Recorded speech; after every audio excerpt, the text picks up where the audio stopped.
Assalamualaikum warahmatullahi wabarakatuh. Waalaikumsalam Para warahmatullahi pemirsa wabarakatuh. yang dirahmati Allah, saya senang sekali pagi ini bisa diterima oleh Duta Besar Republik Indonesia untuk Thailand, Bapak Rohmat Budiman, yang kebetulan beliau ini adalah orang Jawa Barat asli. Oleh karena itu, dalam kesempatan ini saya akan berbincang-bincang dengan beliau, berbincang-bincang sekitar yang berkaitan dengan kehidupan Muslim dan Ramadan dan Idul Fitri di Thailand. Bismillahirrahmanirrahim. Alhamdulillahirabbil alamin. Wassalatu wassalamu ala asyrafil anbiya'i wal mursalin wa ala alihi wa ashabihi ajmain. Para pemirsa yang budiman, bersama saya adalah Bapak Rahmat Budiman, Duta Besar Republik Indonesia untuk Kerajaan Thailand, yang nanti akan menjadi partner saya di dalam berbincang-bincang tentang kehidupan masyarakat Muslim di Thailand, juga hal-hal lain yang berkaitan dengan Ramadan, juga berkaitan dengan Idul Fitri. Baiklah, kita terlebih dahulu menyapa beliau. Assalamualaikum, Pak Duta Besar. Waalaikumsalam, Sampurasun. Dalam kesempatan ini, Pak Dubes, kami ingin bincang-bincang, santai saja, bincang-bincang santai, ringan, untuk memberikan pemahaman kepada para pemirsa yang dirahmati Allah, terutama hal-hal yang berkaitan dengan Islam, kehidupan Muslim, dan perayaan Ramadan, juga perayaan Idul Fitri di Thailand.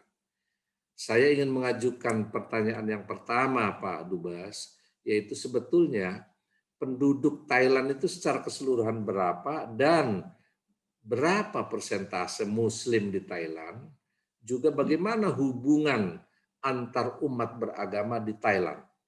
Mohon penjelasan, Pak Dubes. Ya, terima kasih. Kalau kita lihat dari berbagai catatan yang ada, per Desember 2020, itu jumlah seluruh penduduk kerajaan Thailand itu sekitar 66 juta. Sekitar 66 juta. Itu 66 juta 186 ribu lah sekitar itu. Kemudian Muslimnya, penduduk Muslimnya itu nomor 2, Pak. Nomor 2. Yang pertama adalah agama Buddha, ya, umat Buddha, itu sekitar 93%. Nah, kemudian umat Islam itu sekitar 4,94%. Atau dengan angka itu sekitar 3,26 juta. Nah, itu. Kemudian itu mayoritas kedua, Pak, ya. Yang ketiganya adalah Kristen, itu 1,2%, kemudian Hindu 0,06%, dan Sikh itu 0,02%. Jadi itu jumlah konfigurasi umat beragama di Thailand ini. Nah, mengenai bagaimana hubungan di antara umat-umat beragama ini di sini, dari pengalaman saya yang baru, saya ini new kid on the block, Pak. Saya baru tiba akhir Desember 2020 kemarin, jadi baru beberapa bulan, ya. Saya melihat dari catatan dan juga saya mendengar dari cerita-cerita teman sahabat-sahabat di sini, suasana dan juga saya rasakan suasananya sangat nyaman, Pak. Artinya itu hubungan antara umat beragama di sini terlihat saling menghormati. Bahwa ada di sini satu sisi, dua sisi, ada perbedaan suatu hal yang wajar. Tapi di sini tidak ada hal yang kemudian menjadi persoalan-persoalan di antara hubungan antara umat beragama itu. Jadi sangat saling menghargai, Pak. Baik juga di dalam konteks perundang-undangan atau konstitusi mereka, juga di situ ditekankan mengenai penghormatan terhadap agama-agama yang ada. Di antaranya adalah agama Islam itu dijelaskan, diakui, termasuk ada di dalam Konstitusi 2017 itu disebutkan pasal 31-nya itu juga jelas dengan jelas penghormatan kepada agama, khususnya di sini adalah agama Islam. Jadi saya merasakan betul di sini tidak ada sesuatu yang mengganjal hati, itu enggak ada. Walaupun dalam keseharian ya namanya juga 93% umat kita, jadi memang suasananya itulah suasananya.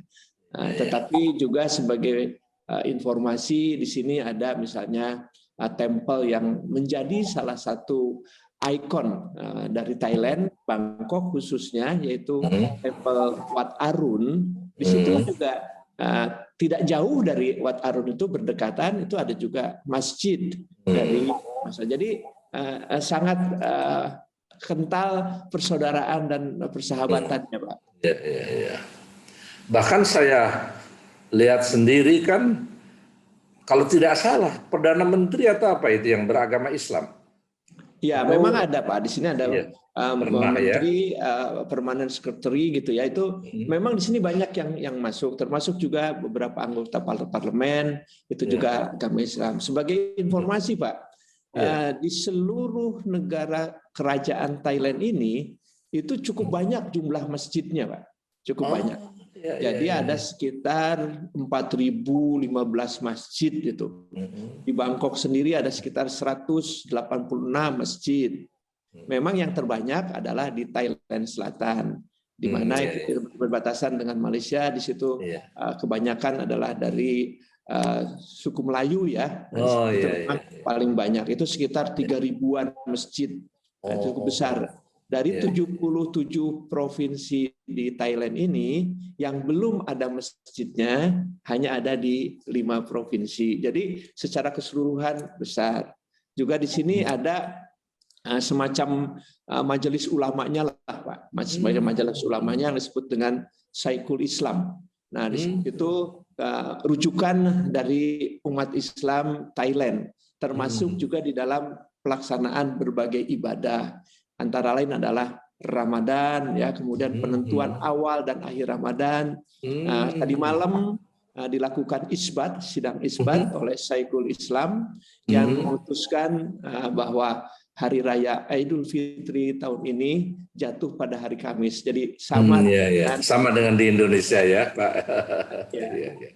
Menarik sekali ini. Pak Dubes, dalam menjalankan atau dalam tradisi-tradisi Muslim di beberapa negara ya tentunya tidak semua ini, itu kan banyak sekali perayaan-perayaan, bukan hanya Idul Fitri tetapi misalnya merayakan hari Tahun Baru Islam, merayakan Isra Mi'raj. Bagaimana kondisi hal-hal seperti itu terjadi di Thailand? Ya. Secara garis besar, Pak ya, kalau kita lihat dan juga dari catatan sejarah yang ada, secara garis besar itu relatif tidak berbeda dengan di Indonesia, Pak. Apalagi kan di sini kalau kita lihat jumlah umat Islam di Thailand ini sebagian besar adalah ras Melayu kan, Pak ya. Jadi mendekati di situ. Misalnya dalam konteks Ramadan. Nah, secara keseluruhan biasanya kalau Ramadan itu ada loh pasar-pasar takjil misalnya. Pasar takjil. Kayak di kita gitu ya. Ya, misalnya di sini kan ada ini Pak, ada Masjid Jawa. Ya, ada Masjid Indonesia. Ini ada Pak, Masjid Indonesia. Nah, kalau Masjid Jawa dari catatan dan beberapa dokumentasi yang ada, setiap hari raya Idul Fitri itu mereka berpakaian khas Jawa juga tuh Pak. Jawa juga. Jadi menarik lah bagi sini. Sama sungkeman ke orang tua, saling kunjung tetangga dan keluarga-keluarga yang dihormati normal. Bagaimana penghormatan dari pemerintah terhadap berbagai kegiatan keagamaan, khususnya adalah agama Islam, itu sangat tinggi, Pak.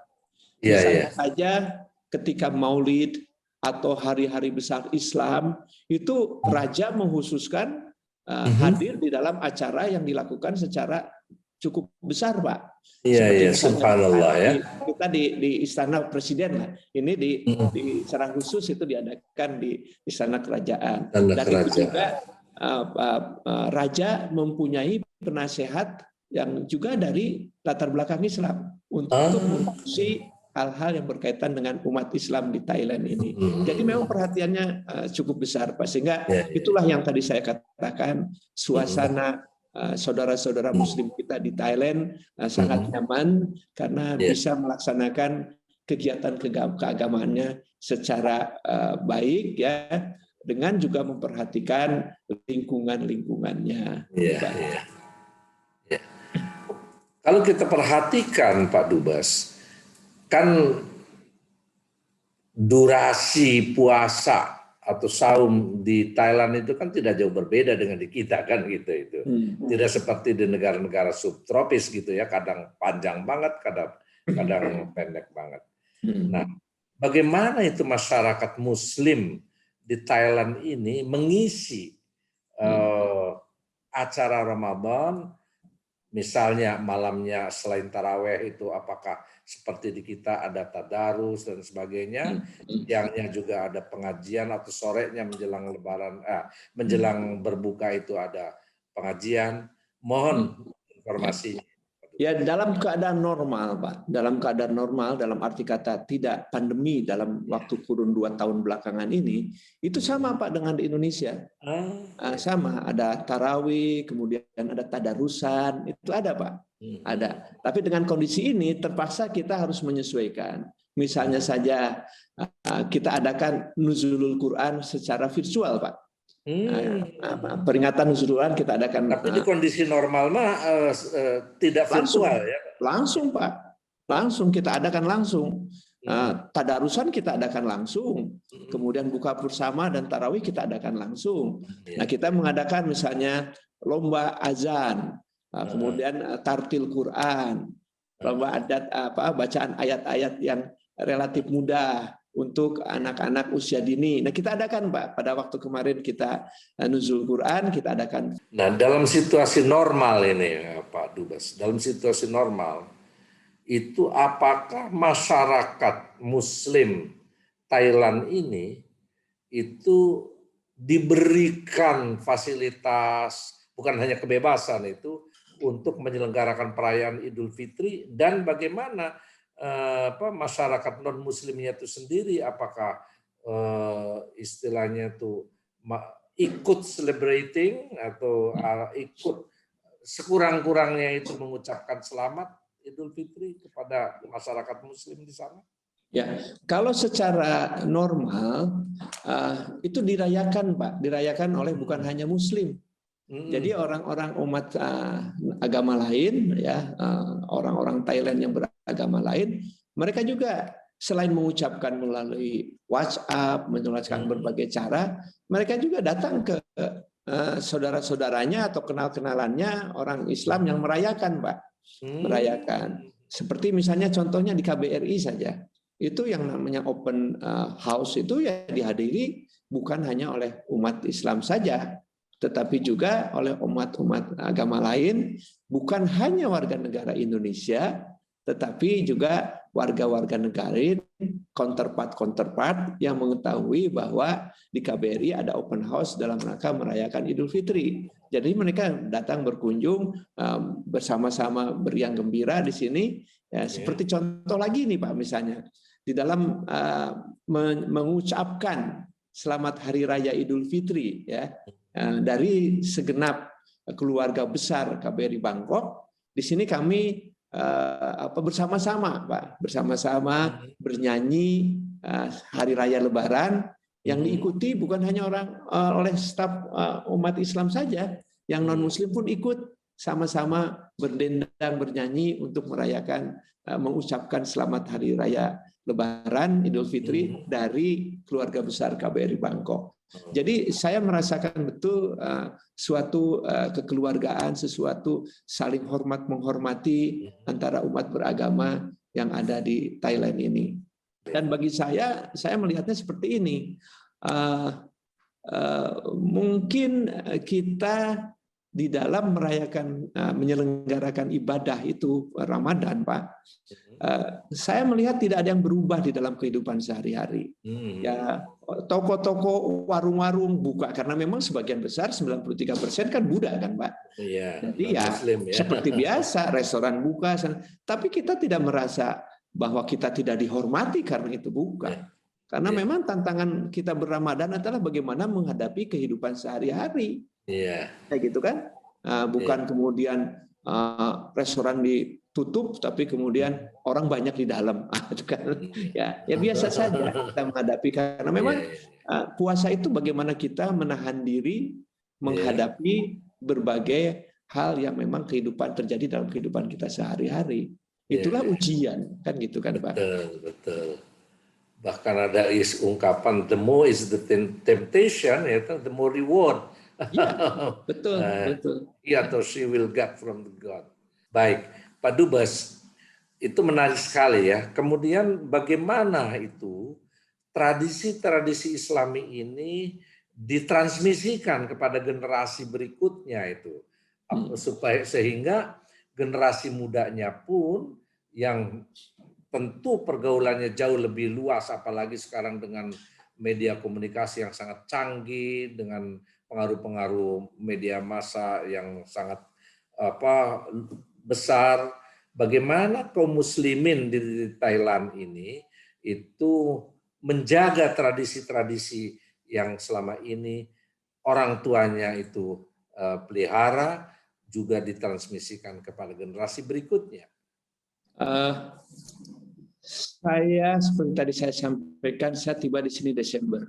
Pada waktu itu kemudian ada relaksasi, Pak ya, karena memang terjadi flat dari pandemi itu. Nah, saya sempat mengikuti beberapa kegiatan di masjid-masjid sini dan juga berkunjung ke masjid Indonesia di situ.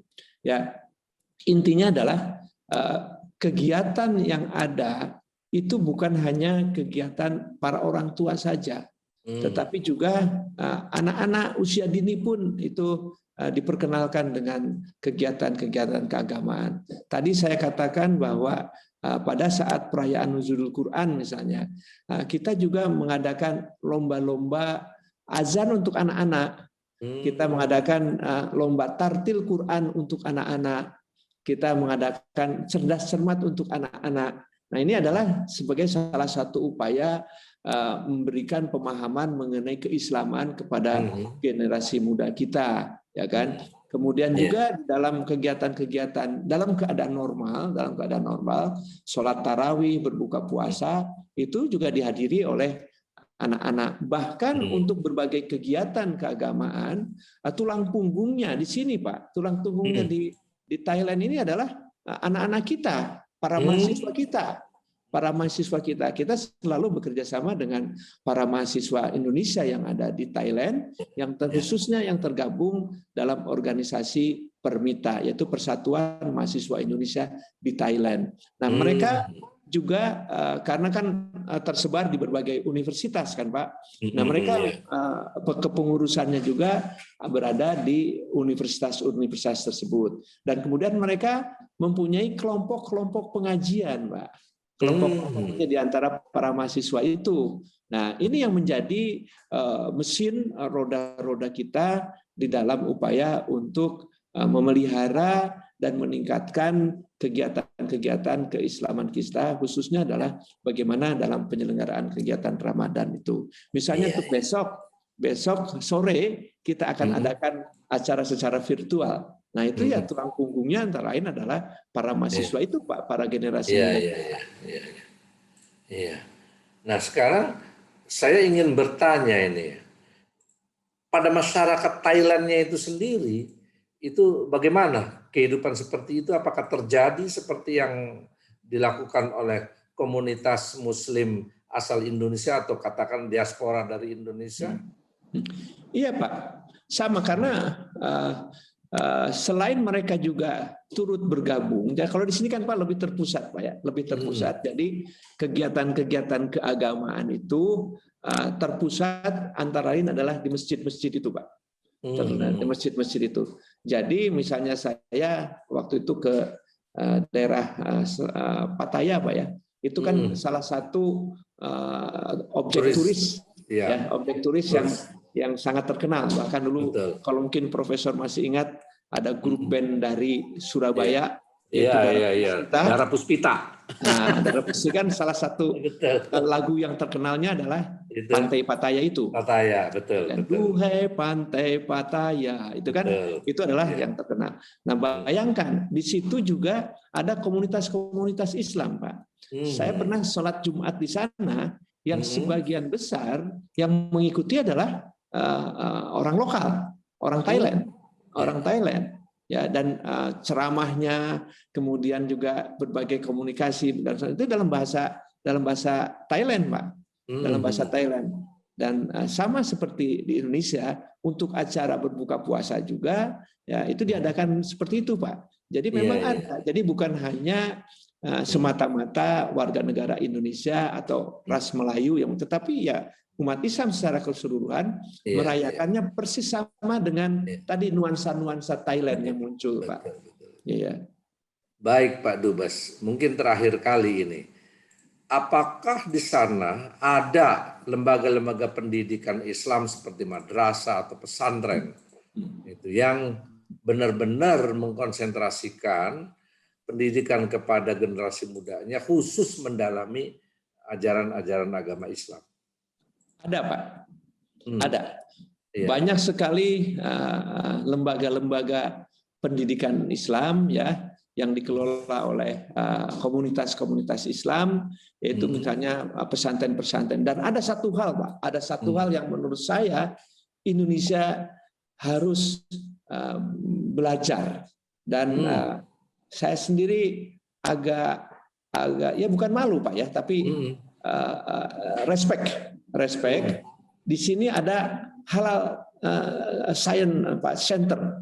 Ya, di sini ada halal science center yang khusus mempelajari secara ilmu pengetahuan, Pak. Bagaimana mengenai aspek-aspek kehalalan di dalam berbagai produk-produk yang digunakan, baik itu kosmetik, baik itu makanan, dan itu ada di universitas. Dan ini lembaga ini menjadi lembaga rujukan, ya, lembaga rujukan. Bukan hanya oleh umat Islam, Pak, bukan, tetapi juga oleh umat-umat lain, khususnya misalnya yang berkaitan dengan bisnis. Nah, mereka di dalam konteks pemasaran kosmetik, di dalam pemasaran makanan, atau di dalam pemasaran produk-produk apapun yang berkaitan dengan keperluan untuk halal atau tidaknya, mereka merujuk ke situ, Pak. Saya pernah berkunjung ke sana, kemudian di situ juga saya diperlihatkan berbagai laboratorium, dilihatkan berbagai hasil-hasil dari penelitian mereka, kemudian juga mengadakan berbagai workshop untuk hal-hal yang berkaitan dengan pengetahuan terhadap halal dan tidaknya suatu produk ditinjau dari sudut Islam. Dan Pak,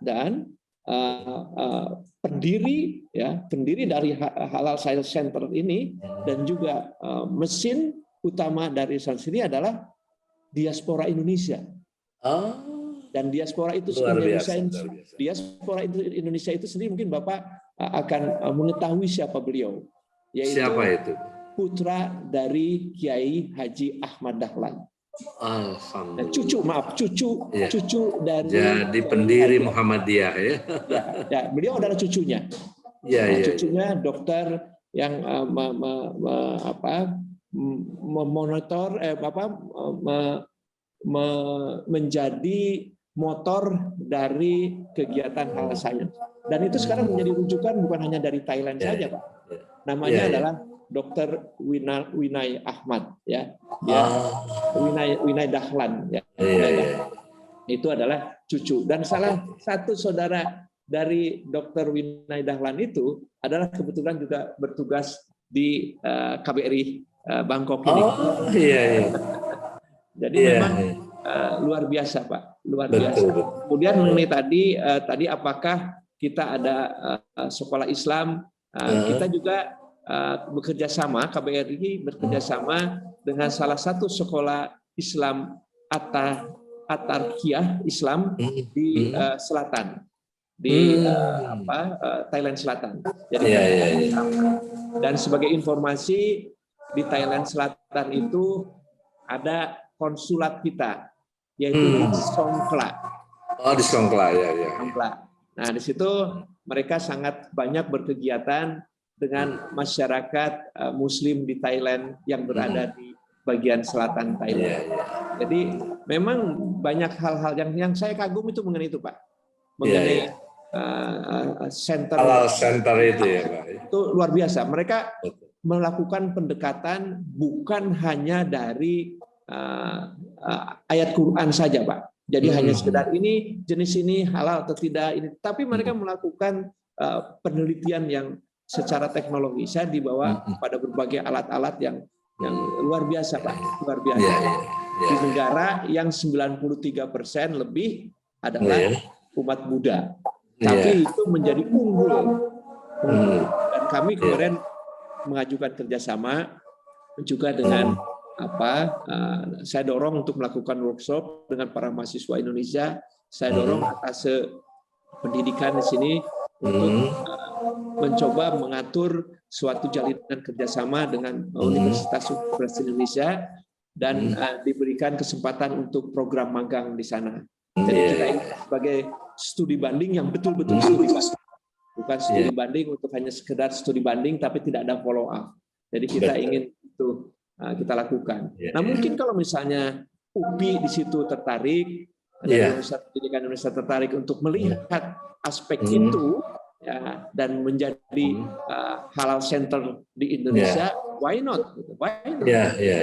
Itu ada. Iya, itu bagus sekali karena di UPI itu kan kebetulan ada program studi yang berkaitan dengan makanan, yaitu program studi Tata Boga namanya. Nah, iya.